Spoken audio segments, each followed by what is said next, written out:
Good evening. We are live. It is Thursday evening. That can mean only one thing. Another game, another week of the season is in the books, and another one is heading up fast. Joining me today to discuss the Week 4 recap against the formerly undefeated Pittsburgh Steelers and to look ahead and get excited about breaking a curse in Jacksonville is Nathan. Nearly forgot your name there for a second, Nathan. Not going to lie. I was just about to say, I thought we were friends.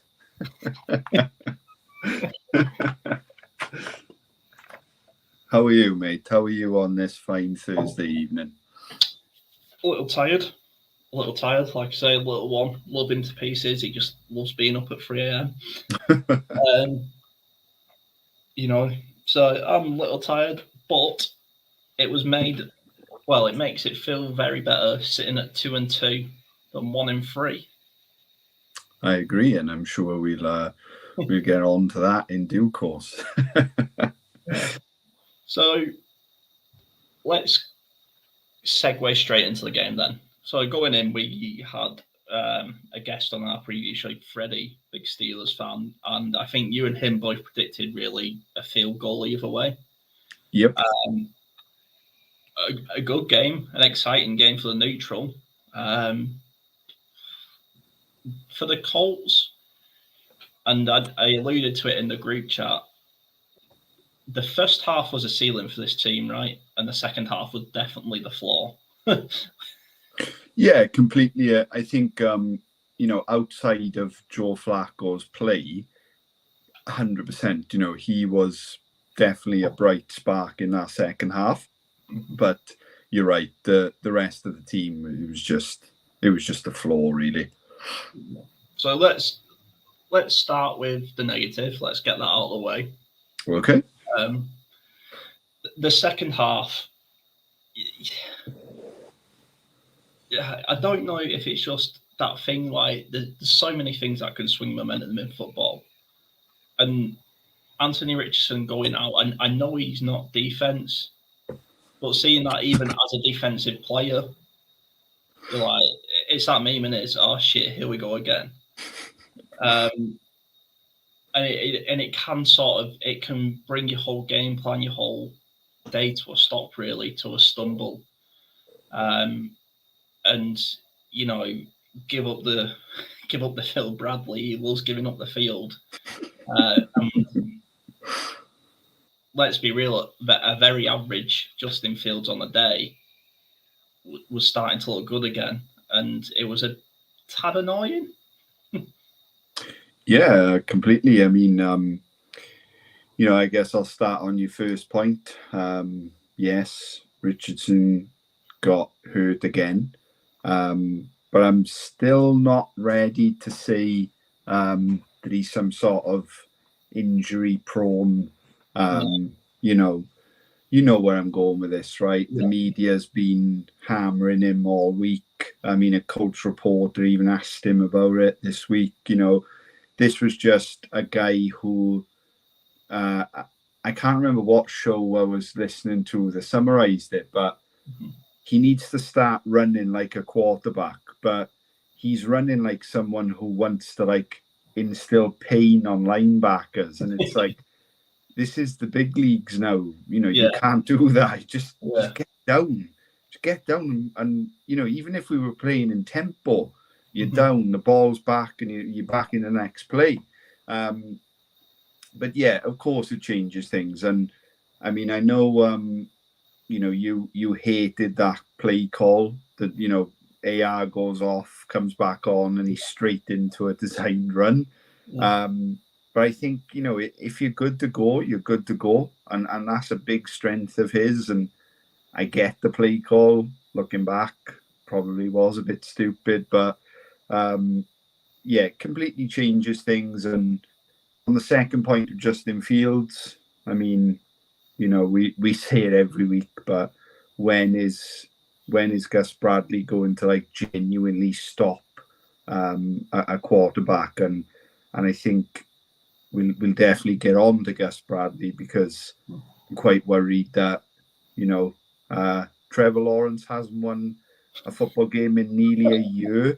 And now we've got to go to his backyard. You kind of can't ask for a better defensive coordinator to come to town. But yeah, quite a long answers there for you. But yeah. So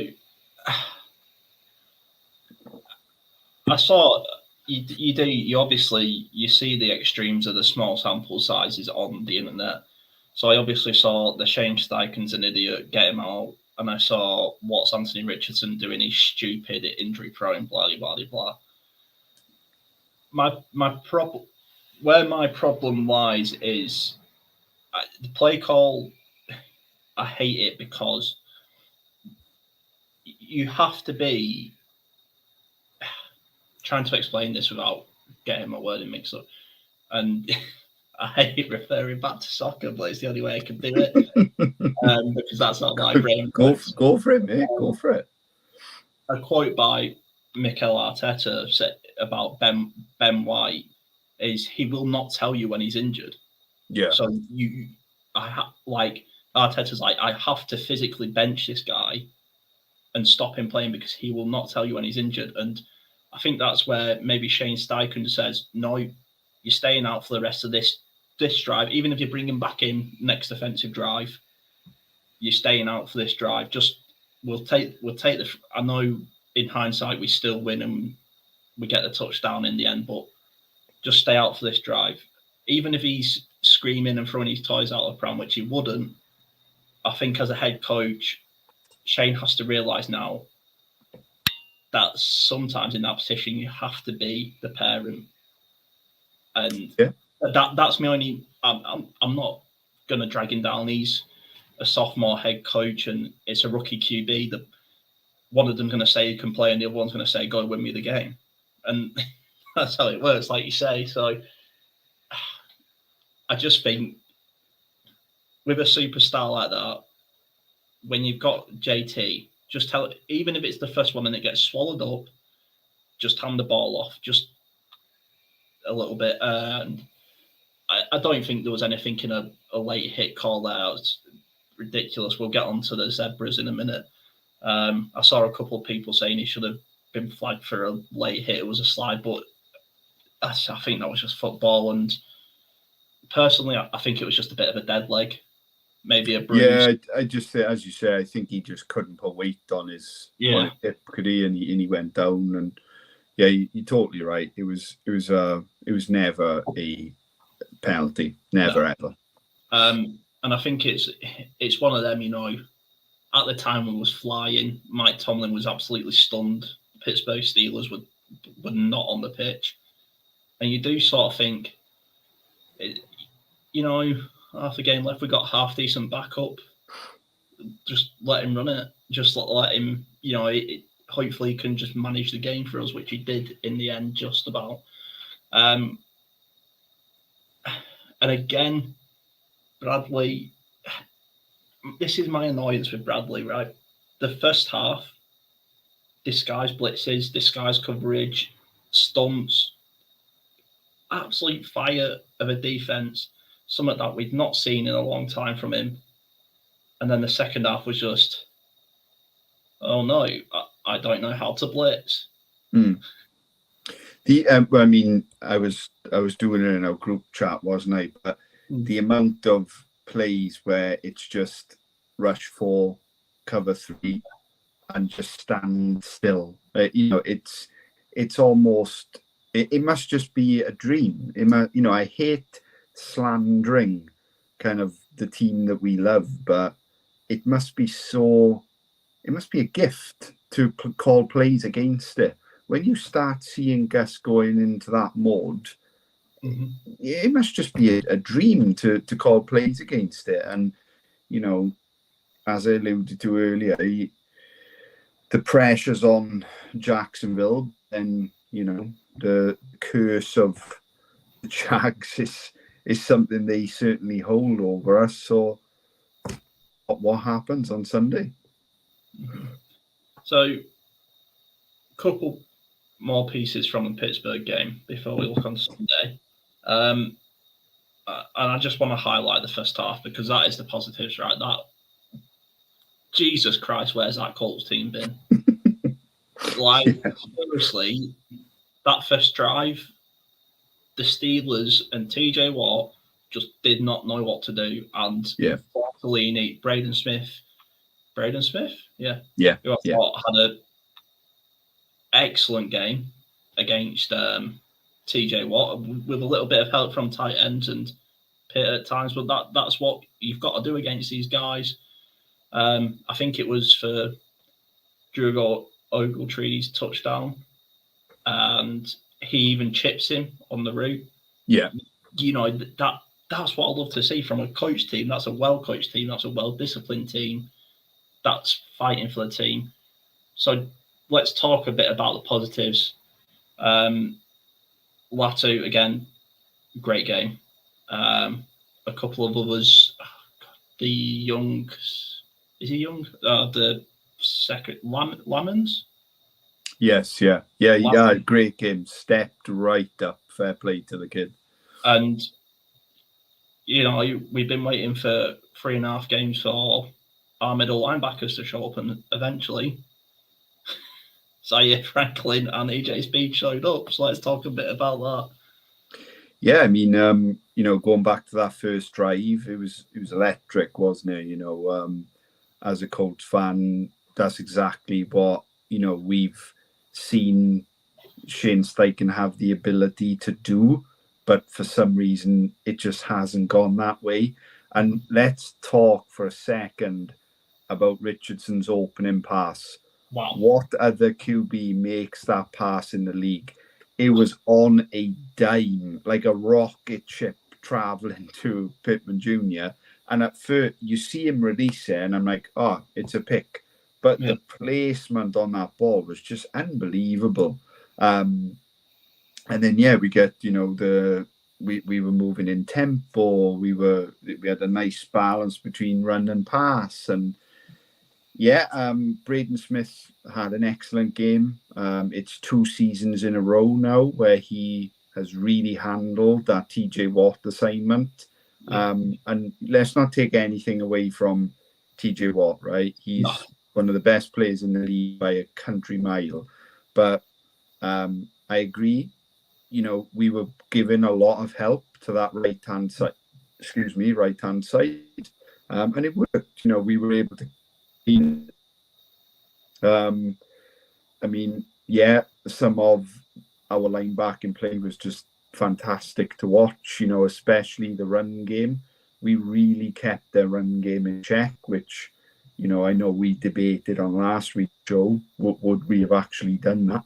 So, a lot of positive, and felt like maybe a little bit of a progression type game where, you know, we're kind of tidying up a little bit of the ugly that we've seen especially in the first 2 weeks of the season. But it's just great to beat an undefeated team.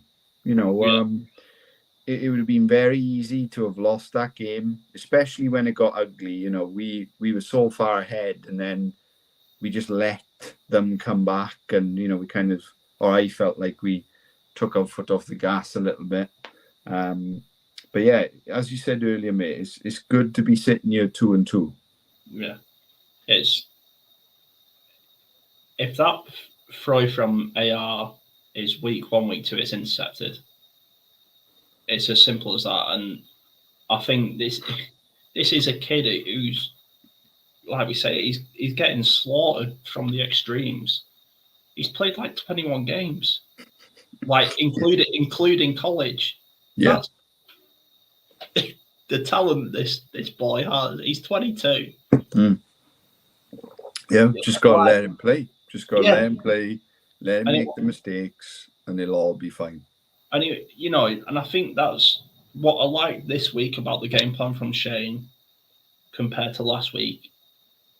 Is it wasn't, let's just get him into a rhythm. Let's just build him into it. Get a few scripted passes done. It was not it. I know this is the defensive saying, but if you could make it offensively prowess, see ball, get ball, right? See man, throw ball. That's all it was. Completely. And a couple of shout outs from the offense. I would say great touchdown by Tree, especially to chip on injury. That I think that is such an important detail. And Josh Downs.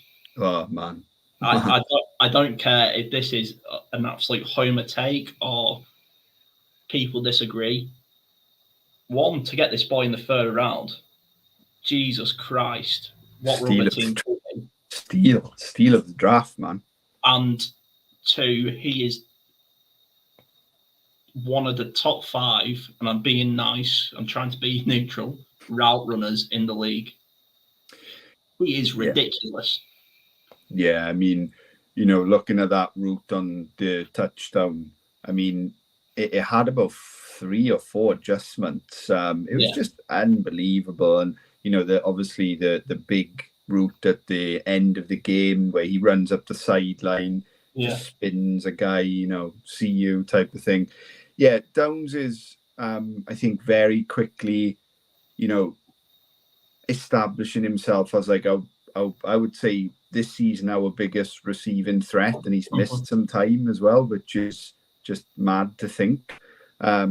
Pittman, obviously, we've got to shout out Pitt, first 100-yard season, but again, it was all very early, kind of disappeared after, but that's probably on Shane, not so much on Pitt. But yeah, good to see Pitt getting going.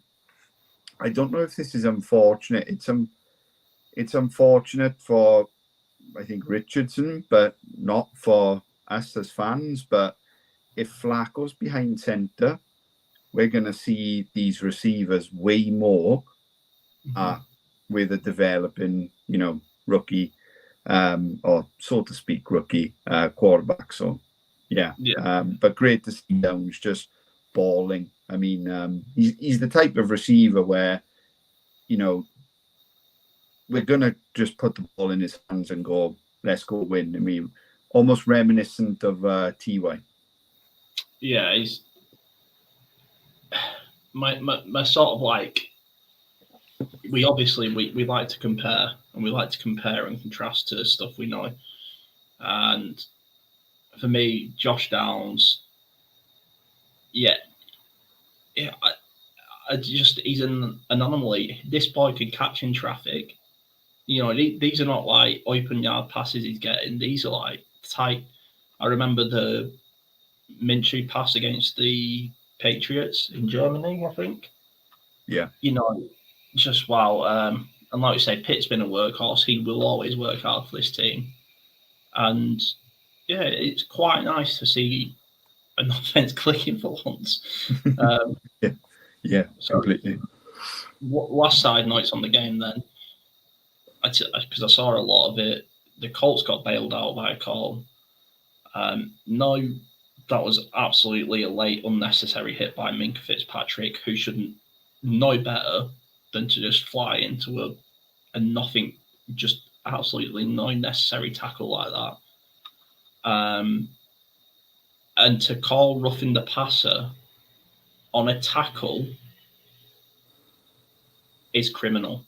It's just, that is insane. And if I was Jim Irsay, I'll be going to Goodell and saying this ain't good enough. Yeah, you're right. Two, opinion splitting calls, I would say. If you're wearing yellow on that day, you hate that call. If you're wearing blue and white, you love it. But, factually, it was a very late hit on a defenseless receiver. We see that called all the time. And we were the home team. So, I think that goes in your favour as well. But, the roughing the passer call on Fields was just awful. A complete momentum turner for the Colts defence. A defence that hasn't really had a lot of huge, takeaways, especially early in games. A lot of our takeaways have come later on. And to see that play was just horrible when, what was it, 3 weeks ago, we watched Richardson get dumped on his head and nothing was called. So, as you say, the Zebras, they were kind of up to their old tricks again. But I saw a tweet where the refereeing team that had our game was, I think, the highest percentage team in terms of calling penalties. So it was always going to be an ugly game. Yeah, essentially Michael Oliver at the NFL. They want to be the center of attention. Yeah, but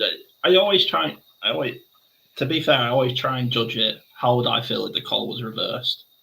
And if them calls were reversed, I'd be like, one, Nick Cross is absolutely stupid for doing that, and two, we've just gotten away with one, and that's how I'd feel about them two calls. So yeah, I know media's all contrived to debate, and you're never going to change opinions, especially when you're not speaking to a neutral person. But for me,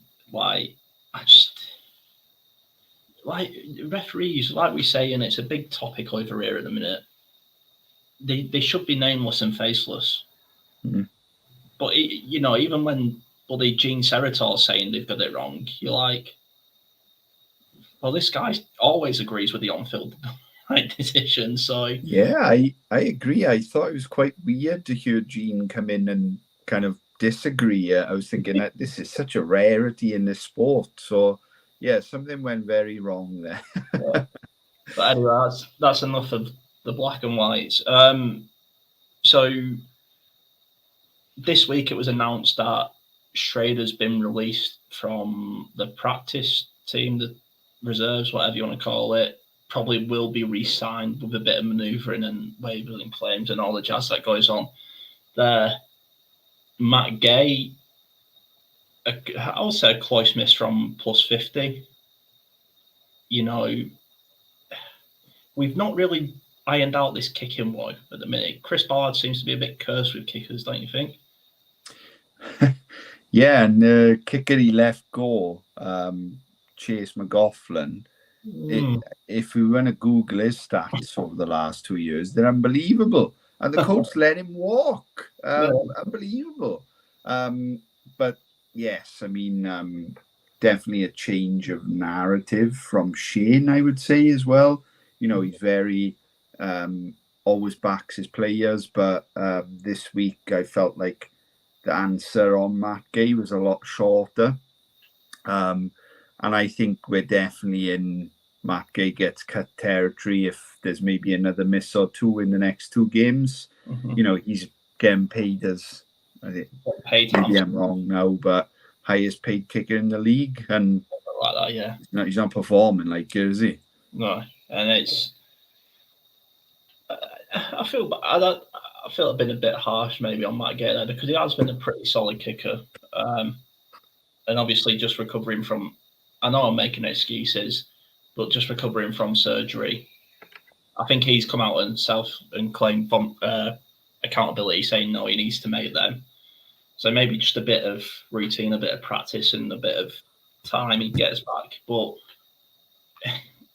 I think this is just genuine talk and general sphere of sport in general.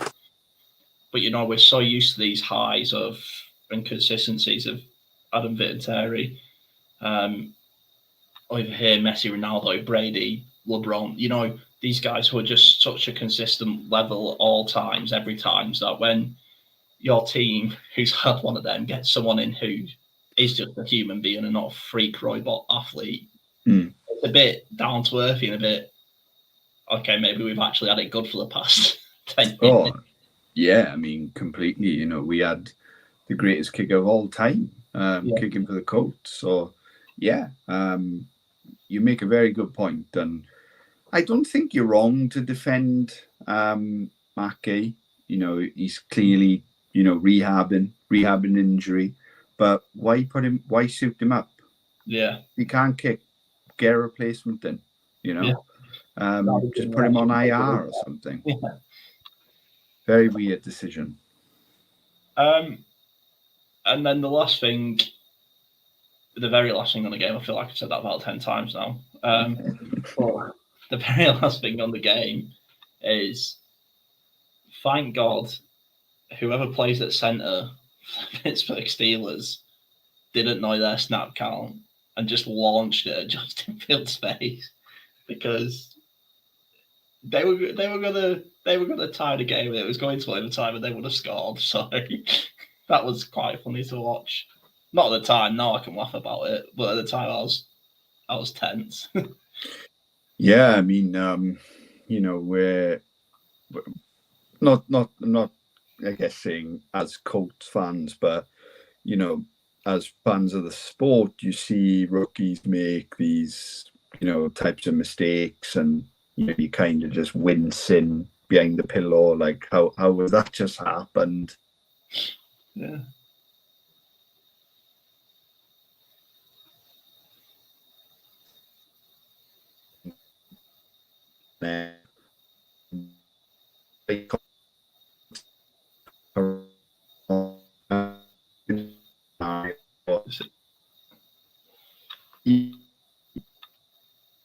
Signal is going. Let's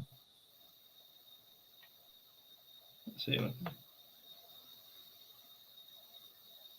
So Nathan's frozen. I'm going to keep talking for a minute, and hopefully he comes back. Is he back? Yeah, I can hear you. Okay. Yeah, he's just frozen talking about miscues. Funnily enough, so yeah, weirdly you were freezing for me too. Yeah. But anyway, yeah, big miscue.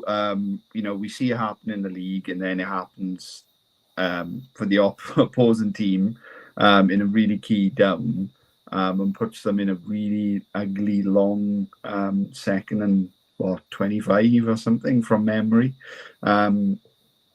Yeah, we got lucky there. That's not in any game script, is it? So we got lucky. Yeah, like you say, 2nd and 25, and then we still give up 15 to make it a bloody manageable 4th and 10. But besides the point, on to the future.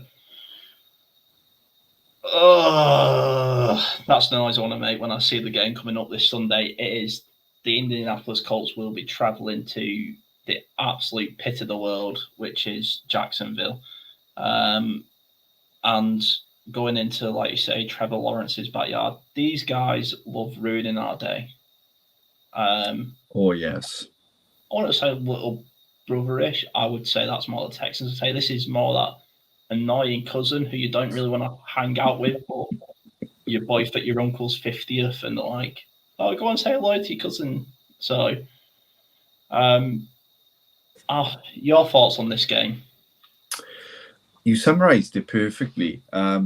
You see it on the schedule and you just hate it. 12 games now. I specifically wore number 12's jersey. Shout out number 12 for the last time we beat Jacksonville. We beat them 44-17. And we certainly haven't even got close since. Yeah. Look, there's some homecomings. Richardson's going back to Florida. I think that's interesting. Is there going to be family and friends at the game? Does that add an element of pressure? Richardson potentially won't practice all week, but it's been confirmed that he still has a high chance of playing, even if he doesn't practice. I don't know how much I like that call, but at the same time, it's like a homecoming kid game. He's going to be so fired up for this. Taylor potentially injured as well.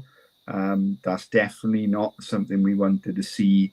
And, I'm going to sound like a broken record. I should probably put my tag as the broken record. But, this is a Jags team that is 0-4. Nothing seems to be going well for them. Their quarterback, who's just been paid, mega bucks, hasn't won a game in almost 365 days. And Gus Bradley's coming to town. So, I'll ask you, mate, Is this a recipe for disaster? This is. We don't want to comment on it, do we? Should we just end the show? Yeah.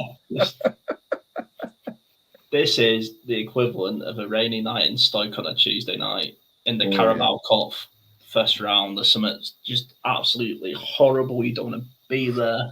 You just want to get out, and hopefully you get the win.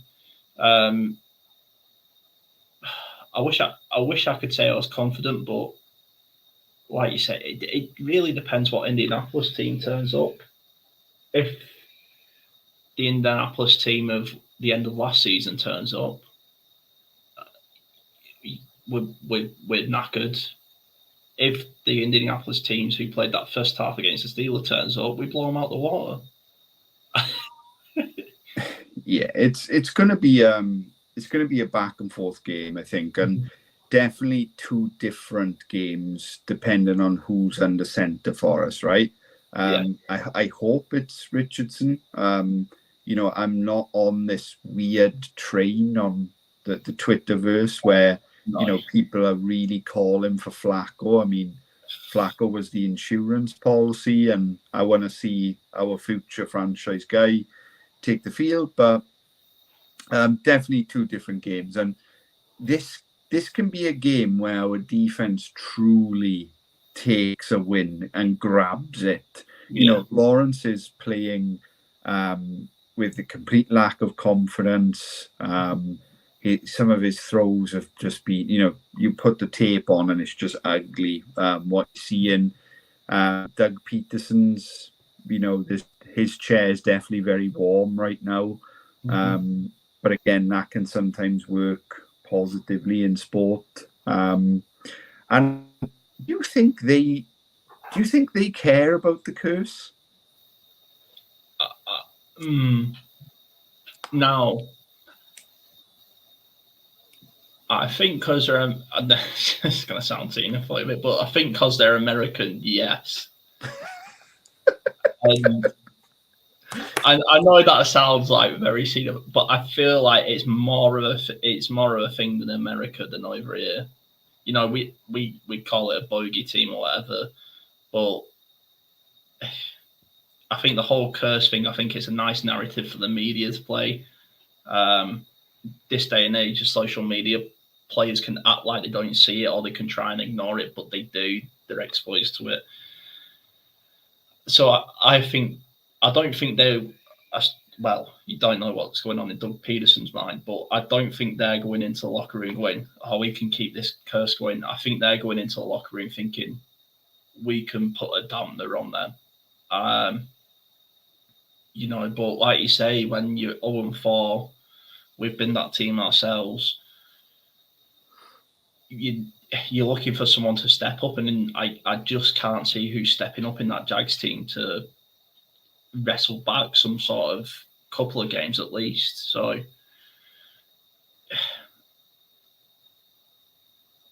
God, I'm going to jinx this so bad.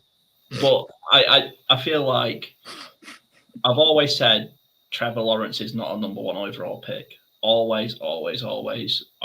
I've been laughed out of podcasts for saying it.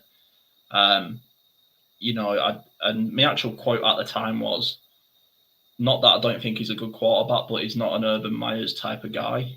Everyone was like, no, they're taking him. I'm like, I know they're taking him, but it's absolutely the wrong pick. And I've not seen, you know, the second coming of Andrew Luck, he was hailed as, wasn't he? And Jesus Christ, he's not even a second coming of Carson Wentz at the minute. That's a beautiful way to put it, yeah. And I know I am scared because it's the Colts, and we are so inconsistent at the minute. But we can take this. Surely we can take this one. I feel like AR and Josh Downs can really, you know, eliminate this.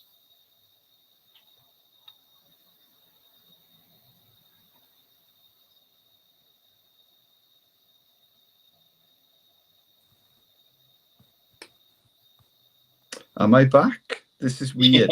StreamYard's never been this bad for me before. Am I It's in the the curse. mood? Yeah, it's the curse. It's the curse. It's curse of my iPad. It's because Trevor Lawrence is watching. Can you hear me? Okay. Yeah. I followed you up to Richardson and Downs can, and then it cut out. Yeah, I'm just saying they can, and if we want to be going into the playoffs, they need to win this game. And I think there's a bit of sandbagging going on with Richardson's not practicing. Jonathan Taylor's injured. I know they have to put out did not practice, but Richardson will be practicing. He'll just be redshirted. There will be 11 offensive linemen around him, and nobody will be breathing on him. It'd just be that sort of thing. And the whole. I just touch on the point you brought up about people calling for Flacco. I mean, did people watch the second half of the game, or did? Oh, he completed this many. I don't care. It was fucking awful. It was dire.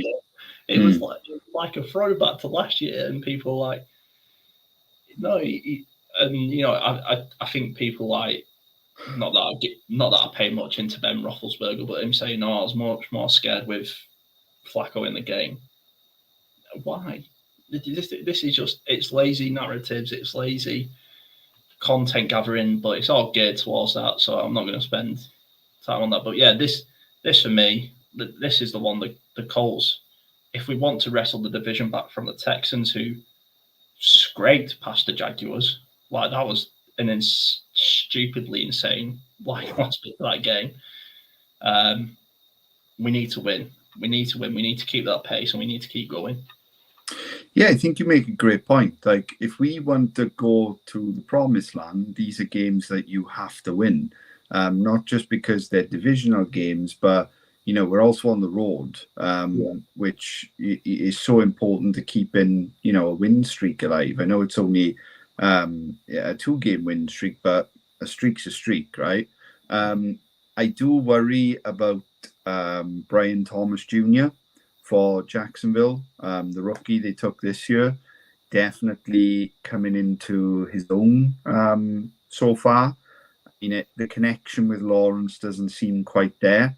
But again, I'm thinking second half, if the Colts are ahead, Gus is going to, pull the handbrake up, and we might see a guy have an absolute breakout game. And that does worry me ever so slightly. But this is absolutely a game that this Colts team has to step up for. And I think it'll be quite somber to lose to them again.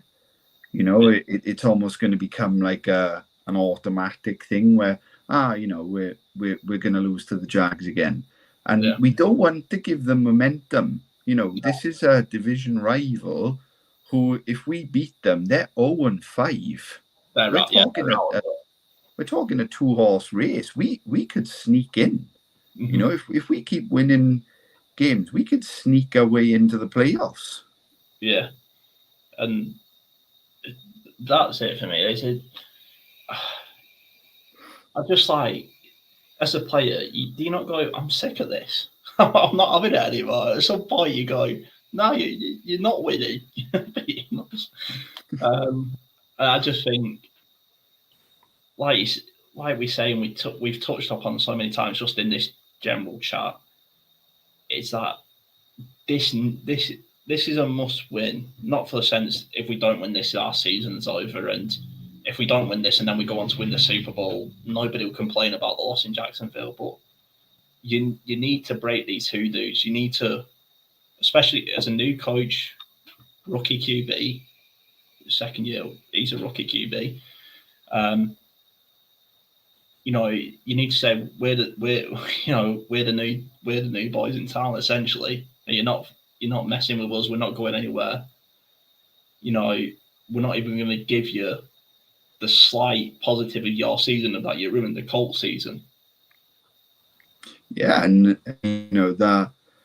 that game last year hurt, right? Yeah, it hurt for us all. It was painful to watch. We really did put playoff football on tape and just fell completely. So I really hope that ignites the locker room as well. I hope they've held on to that feeling and they're taking it on. Ursay's playing over to Florida. Yeah. Before we wrap this up, because it's getting late, predictions for Sunday. I've been dreading this question. Okay, so I'm gonna go for 24-13 Colts.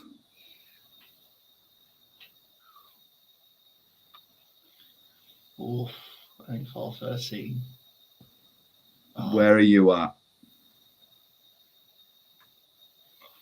So we're assuming it's Richardson and JT on the centre and in the backfield, right? I'm gonna test you and I'm gonna say no. We've got, I'll say, yeah, Richardson's on the centre, but Trey Sermon is our running back one. They like playing the loaded box a lot, so would we really run? I'm gonna go a 2017 to the Colts. Matt Gay walk off. Oh, I would love to see it. We would love to see it. His redemption game. I've got a feeling for him. Nice sunny day, crisp temperature. It's probably actually a sweat box down there, isn't it? So. I mean, I wouldn't like to see that game from my point of view because that means we played horrendously bad. Well, yeah. Even if it's one of them. Even if it's a scrape of a win and you've played absolutely dog and you're throwing 2 interceptions, but you still win, it's the win. Completely, and we just control our destiny. And I know that sounds really cheesy to say 5 games in. But we'd be 3-2, on top of an AFC South that is literally there taken. I say that in Houston are going to win the division, right? They're going to win the division. But if we can hold our second place, we could sneak in. This is such a big opportunity for this team, and let's do it. Let's put our bogey team 0-5 and let's laugh off the field while we do it. Yeah. I've got a bit of a theory about the Texans, and this is just me bored at work, so I'm grasping at straws to hope for a reason they fall apart. I think they're going to be a good warm weather team. I know that sounds stupid because I call the Texans and obviously they're in Houston, but probably spring chickens is the right term.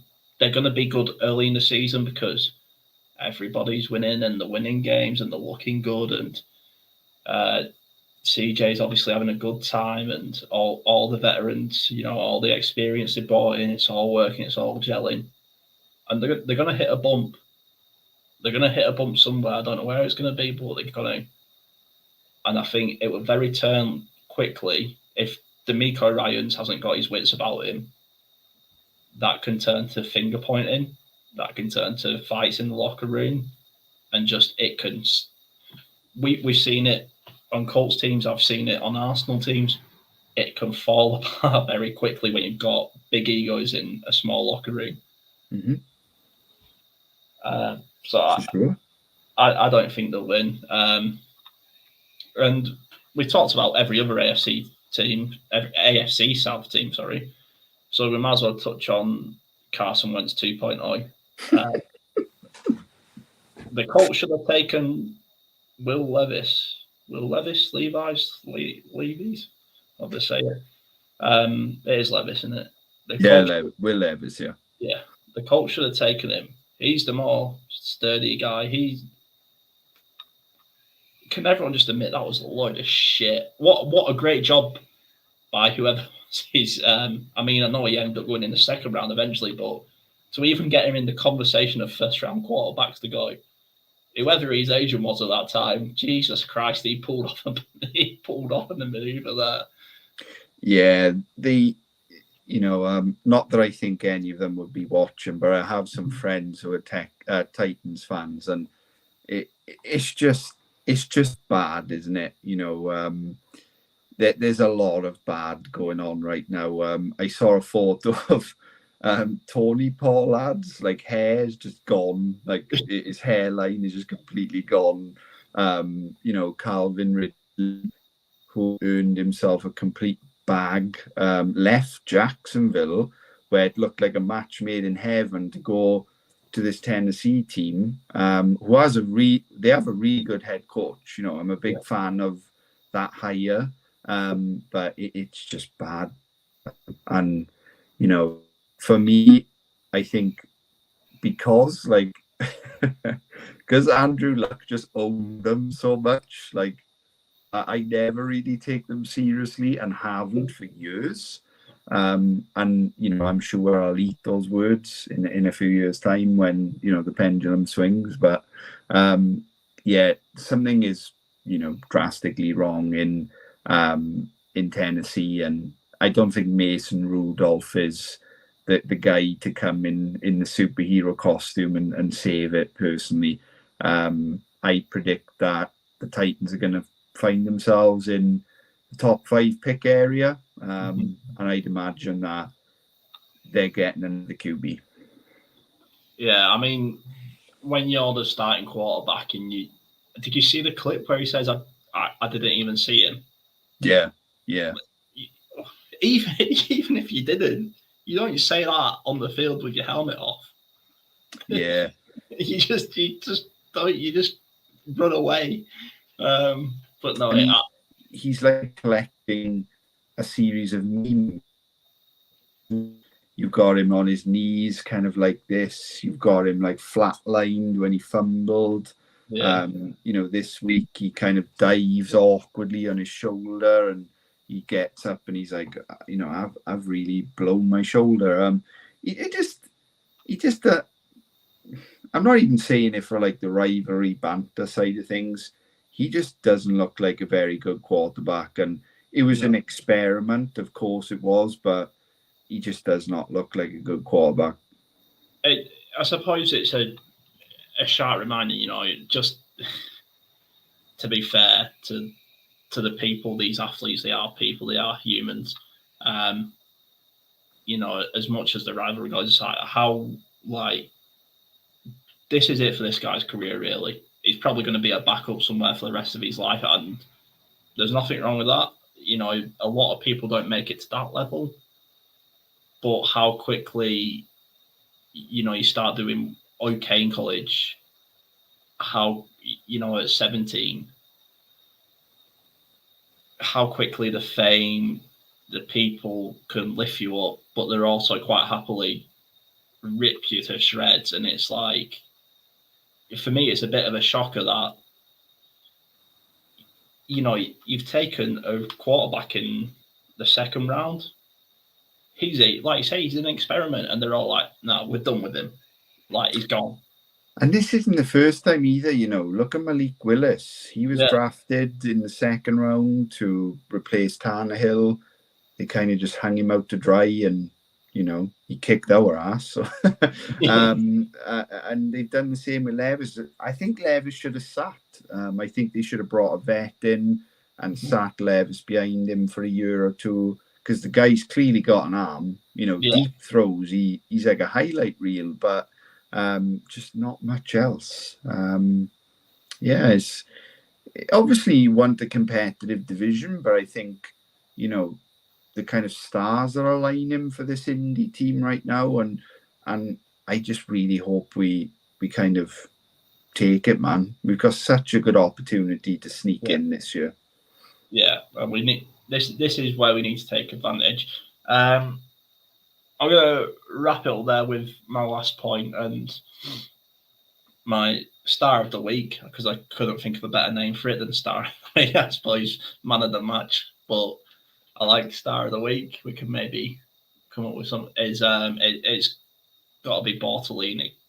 What a dude! Yeah. What an absolute baller. Was he? What round was he? Fifth, fourth, I believe. Fourth. Yeah. Comes in for Ryan Kelly, who is nationwide known as one of the best centers in the game. Mm-hmm. You know, you really will put him up there with Kelsey.